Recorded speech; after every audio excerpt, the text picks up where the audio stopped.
예, 목요일 묵상의 시간입니다. 세상의 압력 속에서도 하나님의 백성답게 사는 법. 세상의 압력 속에서도 하나님의 백성답게 사는 법. 이런 제목으로 또 오늘 묵상 시작하겠습니다. 자, 이번 주간 우리는 이제 다니엘서를 묵상하고 있습니다. 자, 이집트의 그 죽음의 땅에서 홍해를 건너서 이제 구원을 받고, 그래서 이제 신의 산으로 부름을 받아서 하나님과 언약을 맺으며 사명을 가진 이 백성들이 이제 그때 신의 산을 떠났을 때 처음부터 이제 실수를 하고 실패를 하죠. 그래서 40년의 광야 이제 훈련을 거친 후에 이제 사명의 땅 가나안에서 이제 비로소 열방의 제사장 나라가 이제 되는데, 근데 이제 하나님의 제사장 나라, 그곳에서 하나님의 빛이 되고 하나님의 나라를 알리고 하나님의 이 살아계심을 알려야 되는 그 민족이 결국에는 하나님의 그 의도와 하나님의 뜻을 잊고 결국은 망해가는 그런 역사를 우리가 좀 이미 살폈습니다. 그래서 그 백성들 모두가 그 사명의 땅에서 죽고 또 열방으로 흩어지고 포로로 잡혀가서 노예가 되는데, 그랬는데도 하나님은 그 나라가 아니라 끝까지 하나님의 약속을 믿고 말씀의 가치를 따라 살아가는 그 한 사람, 그 사람을 통해서 계속해서 하나님의 뜻을 이루어가고 계신다라는 걸 우리가 살펴보았습니다. 그러니까 이 땅에 수많은 교회가 있냐 없냐, 또 많은 이 교회에 교인으로 등록된 사람이 있냐 없냐보다 더 중요한 것은 하나님의 의도를 알고 하나님의 말씀의 가치를 따라 살아가는 그 한 사람이 있냐, 바로 그것이 진정한 교회의 증거라는 거죠. 자, 그래서 계속해서 다니엘이라는 인물을 살펴보면서 오늘날 그 인본주의로 이 가득 찬 세상 속에서, 그러니까 다니엘처럼 바벨론으로 결국은 끌려가 살아가야 되는 그런 똑같은 처지에 있는 우리 성도로서 누룩처럼 그 다량의 밀가루에 섞여서 당장 볼 때는 존재감이 없을 정도의 모습, 그 수많은 이 세상의 어두움에 마치 아무것도 아닌 것 같은 그런 모습이 된다고 해도, 그러나 다니엘처럼 하나님이 그 어두운 땅을 빛으로 변화시키시고, 그래서 그 어둠 속에 있는 열방들이 나아갈 길을 알게 하기 위해 함께 일할 수 있는 그 한 사람, 다니엘이 바로 그런 사람이었는데, 그러면 우리도 똑같은 그 상황 속에서 이 세상을 살아가면 어떻게 다니엘처럼 될 수 있을까? 몇 가지 좀 생각을 해봤으면 좋겠습니다. 그러니까 다니엘을 통해서 우리가 세상의 압력 속에서도 하나님의 백성답게 살아가는 그 이 가치, 그 태도, 그 방법을 보면, 첫째, 하나님의 말씀이 그냥 정보가 아니라 가슴에 내면하는 태도로 심어진 사람이 되어야 된다라는 겁니다. 1장 8절. 다니엘은 뜻을 정하여 왕의 진리와 그의 마시는 포도주로 자기를 더럽히지 아니하리라 하고 자기를 더럽히지 않게 하기를 환관장에게 구하니. 그러니까 뜻을 세운다는 것은 그러니까 머리의 지식이 아니라 가슴의 뜨거움으로 품겠다, 내가 아는 것처럼 행하겠다라는 그런 결단의 시작인 거죠. 그래서 이렇게 하나님의 말씀으로 무장하고 하나님의 말씀의 뜻을 세운 사람을 키울 때, 그런 사람이 있을 때 아무리 나라가 무너지고 어떤 압박이 있다 할지라도 미래까지 무너지진 않는다는 겁니다. 그러니까 삶의 기준이 하나님의 말씀으로 확고히 선 사람들이 있을 때 그 하나님의 나라는 영원하다라는 거죠. 그래서 삶의 기준이 이 하나님의 말씀으로 되어 있는 사람들, 하나님의 이 말씀이 삶의 유일한 기준이 되는 그런 사람들을 우리가 세워가야 되는 겁니다. 우리의 셀 속에서, 우리의 교회 속에서. 그래서 성경적 역사를 살펴보면 성도들이 그 말씀을 세우고 그 말씀의 태도를 가지고 말씀으로 그들을 무장시킬 때, 그렇게 말씀에 굳게 서면 나중에 보면 이제 위기와 엄청난 고통의 순간 속에서도 그 말씀이 그 민족을 살리고 가정을 살리고 국가를 살리고 그 개인을 살리고 다시 회복해서 이전에 겪었던 그 고통과 비교할 수 없는 승리의 모습으로 서가는 것을 볼 수 있습니다. 그래서 우리가 말씀에 매달리면 그 말씀이 우리를 책임진다라는 거죠. 그래서 어떤 상황 속에서도, 그래서 이 하나님의 말씀, 이 약속, 하나님의 의도를 아는 이 마음만 무너지지 않으면 결코 우리의 미래는 무너지지 않습니다.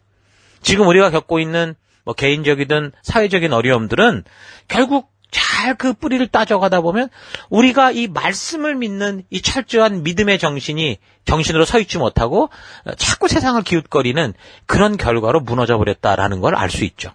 그러니까 교회는 다니면서도 하나님의 말씀으로 말미암는 그 하나님의 그 의도를 따라 뜻을 정하지 않는 사람들은 결국 교회에서도 갈팡질팡, 세상에서도 갈팡질팡하는 삶을 살죠.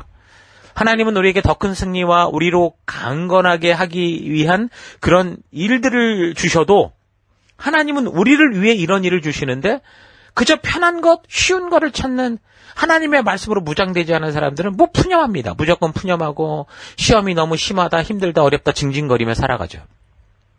그런 삶의 순간마다 정말 하나님께서 내게 말씀한 진리의 성령이 내 이 믿음과 내 양심을 통해 말씀하는 그 하나님의 음성을 듣지 못하는 거예요. 하나님의 말씀이 없는 거죠.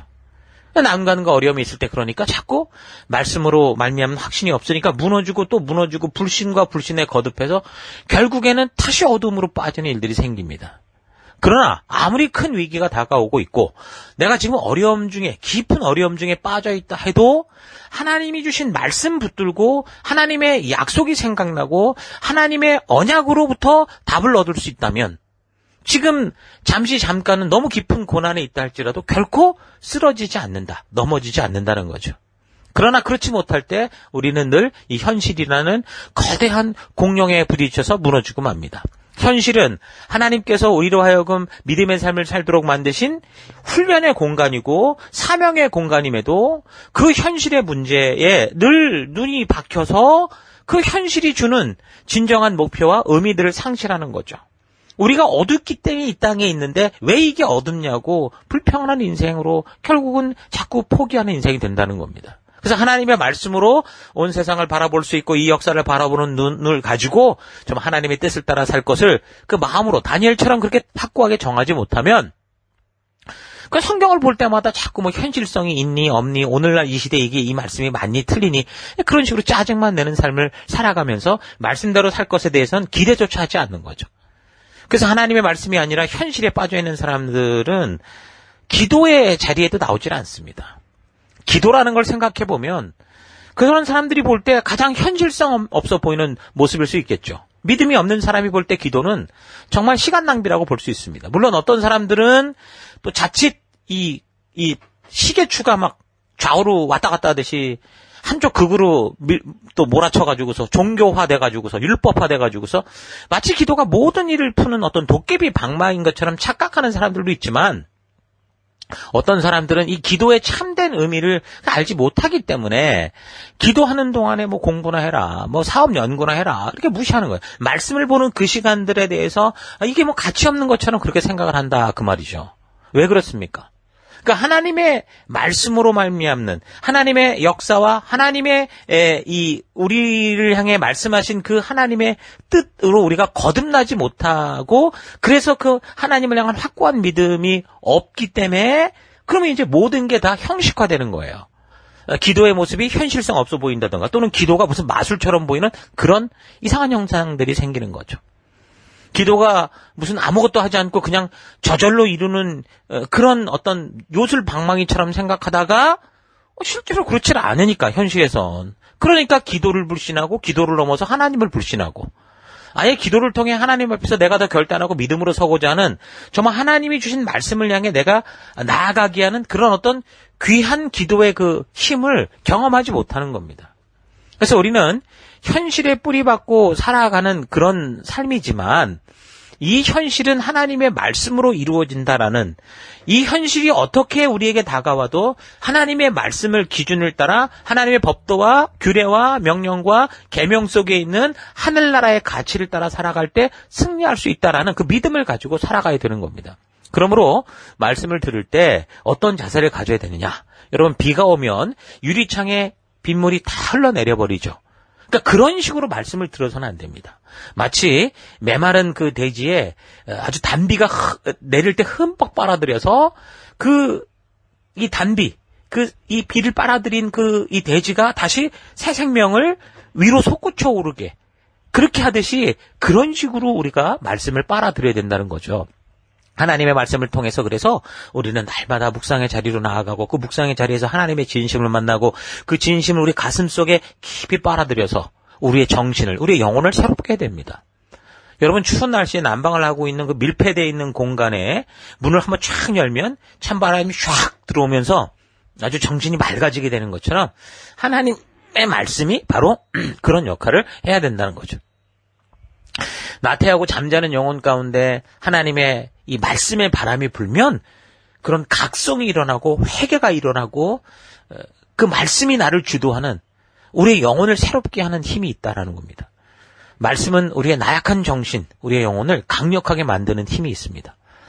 말씀은 우리의 믿음을 굳건하게 만들고 우리가 하나님의 나라 백성답게 바르게 서갈 수 있도록, 그래서 열방의 제사장이요 왕 같은 제사장으로 이 땅을 살아갈 수 있도록 그렇게 서게 하는 힘을 주죠. 그러므로 날마다 하나님의 말씀 앞에 서서 그 말씀으로 나의 속사람을 철저하게 무장하는 그런 삶을 살아가는 여러분 믿음의 종들 되기를 바랍니다. 그 말씀으로 정신이 살아있는 사람이 있으면 여러분의 미래는 밝은 모습으로 분명히 다가오게 될 겁니다. 자, 다니엘이 이제 그런 믿음을 가지고 승리하는 삶을 살았었죠. 자, 두 번째, 다니엘을 통해서 우리가 세상의 압력 속에서도, 이 어두움 속에서도 하나님의 백성답게 살아가는 그런 어떤 이 모델 같은 모습. 두 번째는 말씀이 내면화되고 나면 이제 말씀대로 도전하는 사람이 되어야 된다라는 겁니다. 1장 8절, 다니엘은 뜻을 정하여 왕의 진미와 그의 마시는 포도주로 자기를 더럽히지 아니하리라 하고 자기를 더럽히지 않게 하기를 환관장에게 구하니까, 말씀이 바르게 내면화됐다고 하면 그냥 그 환경에 순응하는 삶이 아니라 세속의 물결에 대해서 도전하는 삶을 살게 됩니다. 우리가 어떤 상황 속에서도 하나님이 주신 사명을 따라 행동하는 삶을 산다는 거죠. 하나님의 말씀은 살았고 운동력이 있기 때문입니다. 히브리서 4장 12절, 하나님의 말씀은 살았고 운동력이 있어 좌우의 날선 어떤 검보다도 예리하여 혼과 영과 및 관절과 골수를 찔러 쪼개기까지 하며 또 마음의 생각과 뜻을 감찰하나니. 그래서 진정으로 하나님의 말씀 앞에 서서 그 마음이 열리는 사람들을 보면 그 말씀이 이 사람들을 가만히 두지 않습니다. 분명히 잘못된 것을 깨닫게 되어지고 우리가 해야 될 것들을 알게 되는 그런 일들이 생기죠. 그러니까 하나님의 말씀이 그렇게 내면화되면 우리는 결코 이 세상의 불이나 불경건한 것에 적당히 타협하고 적당히 눈 감고 살아갈 수가 없습니다. 그냥 앉아서 대충 살아가는 게 아니라 하나님의 약속이 있고 우리의 사명이 있기에 적극적으로 말씀 따라 행동하게 되죠. 초대교회에서 그 성령 충만을 받았던 사람들의 공통적인 현상이 뭡니까? 바로 그거예요. 복음의 이 기쁜 소식을 감추지 못하는 전도인이 됐다. 증인된 삶을 살았다 그겁니다. 그러므로 내가 성령 충만한가를 점검하려면, 진정으로 성령으로 내가 충만한가를 점검하려면 지금 내 삶 속에 이 복음으로 말미암은 기쁨이 있고 이것을 감출 수가 없어서 그 말씀대로 내가 전도하는 자요, 그 말씀대로 살아가는 그런 삶을 살고 있는가를 점검해 보면 되죠. 말씀대로 행하며 순종할 때 하나님께서 예비하셨고 약속하신 기쁨을 다시 맛보게 되고, 그런 체험과 경험을 통해 행하면서는 믿음이 강화될 때 그게 말씀이 우리 안에 또 힘으로 내면화되는 겁니다. 그래서 그렇게 말씀이 내면화되면 우리는 이제 어떤 상황과 환경이 다가와도 누가 말려도 절대 말릴 수 없는 말씀의 가치를 따라 살아가는 그런 믿음의 사람이 되는 거죠. 다윗이 골리앗을 향해 나갈 때 그 형들이 얼마나 화를 냈습니까? 네 죽으려고 장난하냐 이런 식으로. 그러나 그는 그 형들의 어떤 이 저지에도 불구하고 그 말씀의 가치로 무장됐고 믿음으로 무장됐을 때 어떻게 해요? 그 길을 믿음을 따라 말씀대로 나아가는 그런 삶을 살았잖아요. 그리고 역사를 이루는 그런 위대한 왕이 되었죠. 자, 그러니까 비록 세상의 풍파가 강하게 다가오고 위협을 느낄 수 있는 그런 상황에도 그것에 그냥 끌려가지 않고 말씀대로 도전하는 사람들에게는 어떤 게 나타나는가? 하나님의 은혜와 하나님의 역사와 진정한 기적이라는 현상이 나타나는 거예요. 정확히는 그런 순종의 장소에서 하나님이 이미 베푸신 그 은혜, 하나님이 바로 이런 것들을 우리에게 주셨는데 우리가 두렵고 우리가 싫고 우리가 게으르고 우리가 나태하고 자꾸 의심스럽고 이래서 하나님의 이미 베푸신 축복들을 누리지 못하는 거죠. 하나님이 이미 베푸셨어요. 그래서 우리는 순종할 때 아는 것처럼 믿음으로 행할 때 어떻게 하는 거예요? 하나님의 역사를, 하나님의 기적을 만나게 되는 겁니다. 오늘 본문에서 다니엘이 말씀대로 용기 있게 도전할 때 하나님이 은혜를 베푸셨죠. 1장 9절.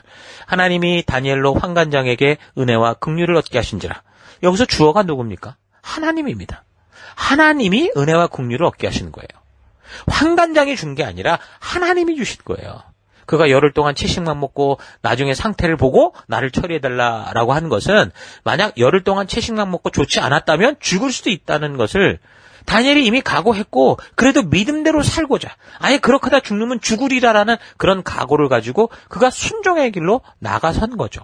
그래서 그런 용기 있는 순종의 도전을 할 때 하나님께서 주어가 되셔서 은혜와 긍휼을 베푸시는 놀라운 역사를 체험하게 되는 겁니다.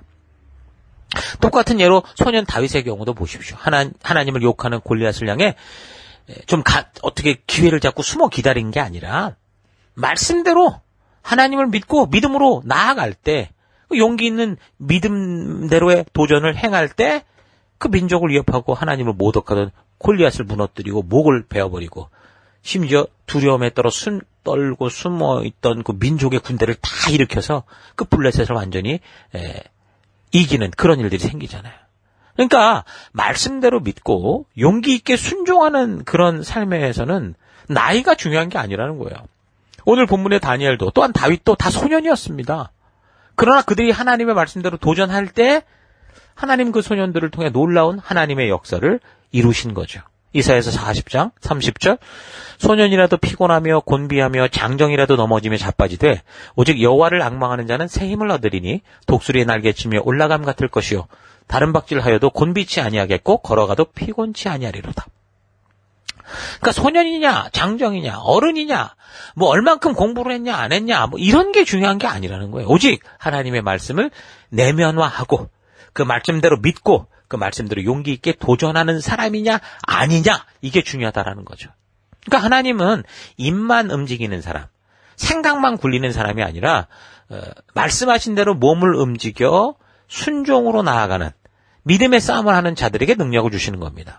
더 정확히 이야기하면 하나님의 역사와 능력은 순종의 현장에서 드러나기 때문에 말로만 떠들기만 해서는 절대로 하나님의 역사와 능력을 그 기적을 만나지 못할 수밖에 없고 순종함으로 말씀하신 현장에 나아가 진짜 몸으로 말씀대로 그렇게 순종하고 행하는 곳에서 하나님의 능력을 만난다는 거죠.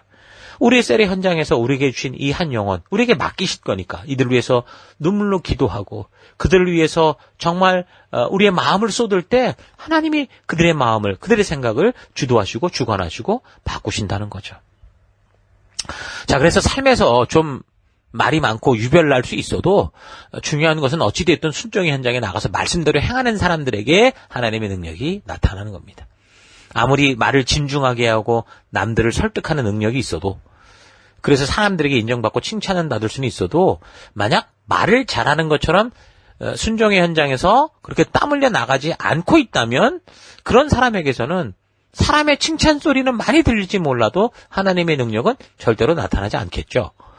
그러니까 사람의 소리에 귀를 기울이는 우리가 아니라 하나님께서 실제로 역사하시는 능력을 체험할 수 있는 그러니까 우리가 내면화된 말씀을 내면화 속에 감추고 있는 게 아니라 이 말씀하신 이 말씀이 나로 하여금 행하는 그런 삶을 살아감으로 정말 이 세상의 어둠 속에서도 밝은 빛을 비췄던 다니엘과 같은 그런 삶을 사는 우리가 될 수 있기를 바랍니다. 자, 오늘 하루 나는 내가 살아가는 믿음의 터에서 그저 점잖은 말을 하고 사람들의 인정을 듣는 그런 삶을 살아가지만 정작 하나님의 역사가 나타나는 그런 순종의 자리로는 나아가지 않고 있진 않은가 좀 되돌아봤으면 좋겠습니다. 좀 말이 많고 인생이 덜거럭거려도 무엇보다 말씀대로 순종하는 자리로 나아가 하나님의 살아계신 능력을 체험하는 사람들이 점점 더 바른 성장의 길로 나아가게 됩니다. 점잖고 사람의 칭찬은 많이 받는데 정작 말씀의 가치대로 순종하는 자리에 나아가고 있지 않다면 그건 스스로를 속이고 있는 상황이 되는 거예요. 우리가 순종의 자리에 나아간다고 해도 자기의 의를 자랑하고자 하는 그 교만함 가운데 나아간다면 의미가 없겠지만 분명한 것은 정상적인 성도라면 하나님이 말씀하신 말씀의 가치대로 그 순종의 자리로 나가야 된다라는 거죠. 인본주의가 판을 치는 이 세상 속으로 성도들은 하나님의 가치, 그 말씀을 가지고 이전에 살던 우리의 과거, 이집트처럼도 아니고 이제 우리가 살아가는 우리 사명의 땅, 가나안처럼도 살지 않고 오직 하나님의 뜻대로 살아갈 수 있는 말씀의 빛을 들고 들어간 존재들입니다. 그러니까 어둠 속에 빛을 가지고 들어간 존재들이 성도라는 거예요. 그래서 여러분이 사는 삶의 곳곳 인본주의의 가치가 인본주의의 가치로 살아가고 있는 그런 어두운 곳곳에 오직 하나님의 진실을 알리는 그 빛을 알리는 유일한 존재로 보내를 받았다. 이 사실을 절대로 잊어서는 안 됩니다. 그래서 그런 정체성을 잊으면 우리는 우리가 가는 곳곳에서 세상의 가치, 가나안의 가치를 자꾸 흉내내며 살아가는 그런 존재가 되는 거죠. 하나님은 그들을 흉내내며 사는 게 아니라 그들로 하여금 우리가 비춘 길로 나아갈 수 있는 그런 존재로 우리를 부르셨는데 자칫 우리는 그들을 흉내내며 사는 존재가 될 수 있습니다. 그래서 자신이 구원받아 하나님의 자녀가 되었다는 이 의미를 바르게 깨닫고 무엇보다 말씀을 통해 우리에게 보여주시는 성도의 정체성을 바르게 알아서 우리 각자가 보냄을 받은 이 인본주의, 이 어두운 세상 속에서 하나님의 말씀의 가치와 이 살아계심을 알게 하는 빛과 소금 같은 존재다라는 거 잊지 않고 비록 수많은 불신의 세상 속에 섞여서 우리는 너무나 힘없이 보이지 않는 것 같아도 우리가 예수 그리스도의 생명을 가진 누룩이다라는 거 잊지 않고 여러분 그곳에서 감사함으로 말씀의 가치 그대로 살아내는 여러분 될 수 있기를 주의 이름으로 축원합니다. 저는 하루도 힘내십시오. 잠시 기도하겠습니다. 하나님께서는 나를 이 세상을 변화시킬 누룩으로 보내셨는데 그래서 나를 드러내려 하기보다 하나님의 진실한 생명을 전하는 자로 서야 함에도 내가 보이지 않고 드러나지 않은 채 그저 십자가에 달려 이름도 없이 빛도 없이 주의 길을 가는 게 싫어서 자꾸 나를 드러내려는 삶을 살아온 것을 회개합니다. 나를 보내신 이 삶의 현장에서 오직 주의 약속을 믿고 내가 속한 곳에 우리 하나님의 진심을 알리는 믿음의 길을 걸을 때 이름도 없이 빛도 없이 나아간다 하더라도 우리 주님께서 동행하신다라는 사실을 잊지 않고 끝까지 하나님 그 길을 믿음으로 걸어가는 내가 되기 원합니다. 말로 살아가는 신앙이 아니라 행함으로 살아가는 믿음의 길 걷기 원합니다. 2022년에 시작된 셀 속에서 우리가 그러한 믿음을 가지고 하나님, 우리가 섬기는 자들이 우리에게 어떻게 대한다고 하더라도 우리에게 주신 사명을 가지고 그들을 대하고 그들을 섬기고 그들을 위해서 기도하고 그들과 함께 나아가는 우리가 될 수 있도록 역사하여 주옵소서. 그 길 가운데 함께 하시고 인도하신 하나님 감사드리고 예수님 이름으로 기도했습니다. 아멘.